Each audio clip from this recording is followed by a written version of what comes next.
Hello and welcome back to Bits and Bobs. Today's video is all about the Silver Jubilee crown, struck for the Silver Jubilee in 1977. And here we see the coin. Firstly we'll talk about the design, and then we'll move on to the facts and figures, mintages and values. Now interestingly with the design, the side we're looking at now is actually the obverse, or the head side.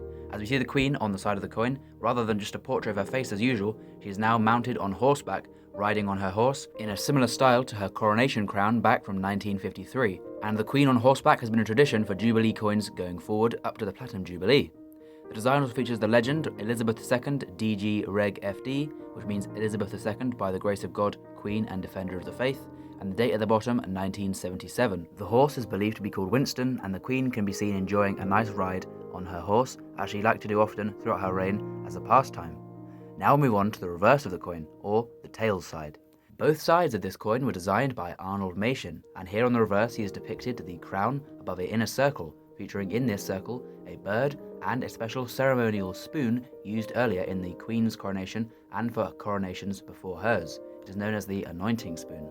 And then around this inner circle is lots of leaves and branches and flowers, making a lovely floral pattern on this coin, which looks really cool. One thing you will notice is there's no words on this side, not giving a denomination. Now since the crown, which this coin is such a big and recognised coin, they thought they didn't need to add the denomination, as it was sort of known what this coin would be from the size and shape. But now onto the facts and figures of this 1977 Jubilee crown. So then, the coin was minted in Llantrisant in Wales, where the Royal Mint moved less than a decade earlier in 1968, this being one of the earliest coins produced in the new run of decimal coins. The coin was struck to a weight of 28.28 grams, to which all crowns have been standardised to since 1817, so a long-running tradition of that coin's weight.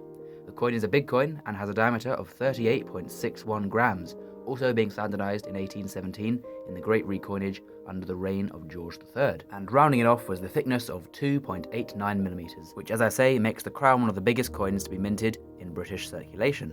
Now then, these coins were composed of 75% copper and 25% nickel, mixed together for a cupro-nickel alloy, out of which these crowns could be produced.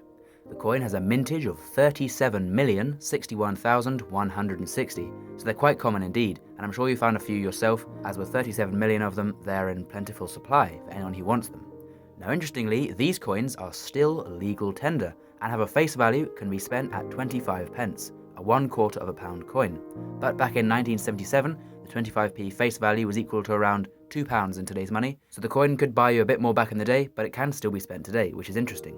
However, the coin does have a collector value of a little bit more, around 75 pence. Some do sell for less and for more, sort of just depending really, as they are common enough to be picked up quite cheaply. So comment down below if you're lucky enough to have one of the 1977 Silver Jubilee crowns in your collection. And while you're down there commenting, of course, please do subscribe to the channel, as we really appreciate it. Lastly then, thank you very much for watching, we hope you've enjoyed, and we hope you'll join us again for more coins on the Bits and Bobs channel. Bye!